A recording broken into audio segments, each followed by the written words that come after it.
سر یہ جو آئی M F کا پروگرام ہے جو کہ انہوں نے دوبارہ سے اس کو ریوائیو کر دی ہے، آپ تو ویسے ان لوگوں میں شامل ہیں. مجھے یاد ہے میں نے ایک سٹوری کی تھی جب آپ نے پرائم منسٹر کو کہا تھا کہ آئی ایم ایف کے پروگرام میں نہ جائیں. اب سر جس سٹیج پہ ہم ہیں دیکھیں، سیکنڈ سے 5th ریویو کو کمپلیٹ کر لیا ہے اور $500 بلین دیے ہیں. یہ کوئی یونیک قسم کا ہے، اس کے بغیر بھی گزارا ہو سکتا ہے. پرابلم کہاں پہ ہے؟ منسٹری آف فائنانس کو سوچنا چاہیے نا کہ اتنے کمزور کیوں ہو گئے ہیں. یہ سب بہت کمزور ہو گئے ہیں. یہ دوسری چیز یہ ہے کہ کون بولتا؟ حفیظ شیخ بولتا؟ کزن کیسے بولتا؟ تو یہ جو ہے یہ ہماری بدقسمتی ہے کہ اس ملک میں ہمیں لوگ ہی نہیں ملتے اور ہیلی کاپٹر سے لوگوں کو اتارا جاتا ہے. لیکن سر مجھے یہ بتائیں، لوگ ہیں، ہم ٹھیک جگہ پہ ٹھیک لوگ کیوں نہیں لگاتے؟ حالانکہ مجھے یاد ہے کہ یہ پرائم منسٹر جو ہے ہمارے موجودہ، یہ ہر بات کہتے رہے کہ right man for right job ہونی چاہیے. لیکن اب ان سے کوئی خود پوچھے کہ بھائی آپ خود بتائیں کہ آپ نے لگایا ہوا ہے right man for the right job. Sir honestly اب اپنے آپ کو بھی تھوڑا سا ایویلیویٹ کرنا چاہیے. دیکھیں میں نے کبھی پرائم منسٹر کو کرٹیسائز نہیں کیا. میں صرف یہ کہتا رہا کہ آپ کی ٹیم کمزور ہے، اور یہ بھی کہتا رہا کہ آپ کی ٹیم آپ کو مس گائیڈ کرتی ہے. بالکل. اور آج وہی باتیں صحیح ہو رہی ہیں. میں تو بہت پیار و محبت کے لہجے سے بتاتا رہا. ہمارے شوکت ترین صاحب نے آ کے تو بالکل برنٹ انداز میں کہا کہ 2.5 سال میں بیڑا غرق ہو گیا. میں نے کبھی یہ لفظ استعمال نہیں کیا کہ بیڑا غرق ہو گیا ہے. لیکن سر مجھے ایک سمجھ نہیں آتی، شوکت ترین صاحب کرٹیسائز کریں تو وہ فائنانس منسٹر بن جائیں، آپ اور ڈاکٹر حفیظ پاشا کرٹیسائز کریں تو ای اے سی میں شامل نہ ہوں.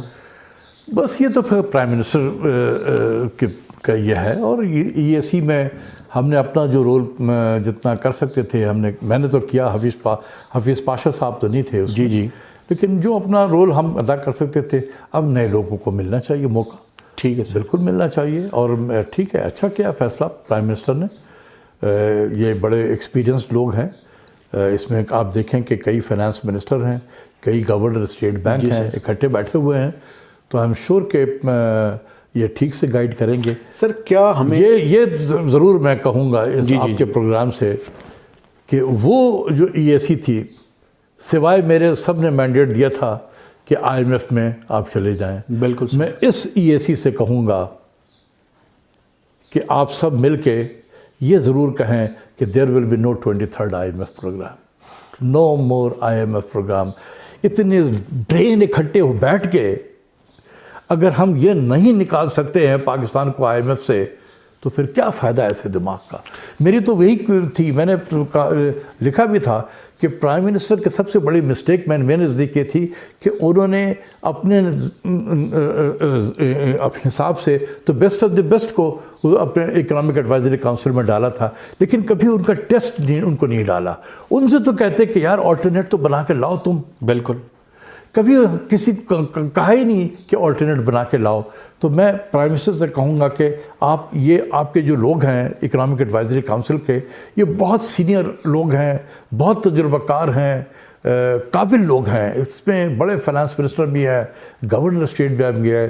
آپ ان کو یہ مینڈیٹ دے دیں کہ there will be no 23rd I M F program. آپ سب بیٹھیں ذہن میں، اتنے لوگ دماغ لگائیں اور آپ اپنا ایک ہوم گرون پروگرام لے کے نکلیں. کوئی ضروری ہے کہ آئی ایم ایف ہمیں کہے کہ ہم نے کیا کرنا ہے؟ ہم خود کریں گے وہ کام. لیکن سر ابھی جو آئی ایم ایف کا پروگرام ہے سر، کل پرائم منسٹر نے ای اے سی کی میٹنگ میں بھی کہا کہ ہمیں لوگوں کو ٹیکس برڈن ان پہ نہیں ڈالنا اور بجلی کی قیمتیں بھی نہیں بڑھانی. تو آئی ایم ایف کا پروگرام ان کو ری نیگوشیٹ کرنا چاہیے، نکل آنا چاہیے، کیا کرنا چاہیے؟ اب دیکھیں ہمیں جو ہے نا، میں بار بار کہہ رہا تھا کہ جو ہم نے غلطی کر دی وہ تو ہو گئی. اب ہمیں مکمل کرنا چاہیے اس آئی ایم ایف کو. میں اس پروگرام کو میرا یہ ہے کہ اس کو مکمل کر لیں، گریجویٹ کریں، یعنی اس سے کر لینا چاہیے مکمل، بالکل کمپلیٹ کر لیں. لیکن ان کے ساتھ جو بات چیت کی جائے، آئی ایم شیور کہ شوکت ترین صاحب کو ان چیزوں کا بالکل احساس بھی ہے، وہ بات چیت کریں گے بھی کہ دیکھیں بجلی کی قیمت بڑھانا is no solution for our energy problem. میں ہر ڈے 1 سے یہ بات کہہ رہا ہوں. یہ ڈیفیٹسٹ اپروچ ہے. یہ اسٹیٹس کو کا اپروچ ہے، قیمتیں بڑھاؤ، بھئی قیمتیں بڑھاؤ کہ چوری بڑھ جائے گی. بالکل. یہ میری لافر کرو کسی ہم میں سے جتنے جو اکنامک ایڈوائزری کاؤنسل کے ممبر ہیں انہوں نے سب نے پڑھا ہے لافر کرو کیا چیز ہے. بالکل ٹھیک ہے سر.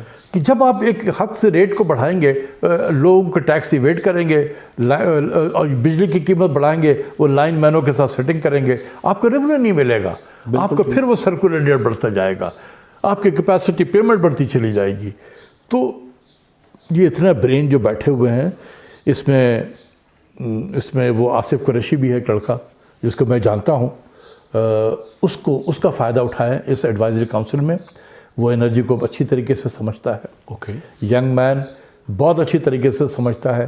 ان سے کہیں کہ یار کوئی ہمیں طریقہ بتاؤ کہ ہم قیمتیں بڑھانا از نو سلوشن. یہ اس کو بھی پتہ ہے کہ قیمتیں بڑھانا از نو سلوشن، لیکن اس کے پروسیس میں کیسے بہتری لائی جائے کہ یہ سرکولر ڈیٹ کا بننا جو ہے یہ اس میں کمی آئے، یہ ختم ہو. سر ایک میں آپ سے دیکھیں، آپ سے پروسیس میں بہتری لائی جائے.